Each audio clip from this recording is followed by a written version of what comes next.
Pwede mo ilagay sa kamay. Ganun lang. Papakita ko sa inyo kung paano siya pinapagana. So, masikip dito sa loob pero kukontrolin natin siya ng maayos. Start natin. Pwede mong pataasin. Taas-taas pa. Pwede mo siya ilagay sa kamay Tingnan nyo Hindi ko lang nasalo Start natin ulit. Madali lang siya kontrolin. Pwede mo ilagay sa kamay. Ganun lang.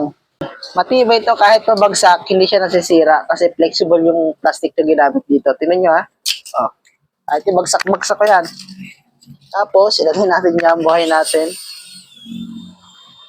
Taas, taas pa. Taas, baba, sa kamay. O diba nakita nyo naman kung gaano katibay at paano kontrolin. Napakadali lang kahit masikip dito sa bahay, nakokontrol ko siya.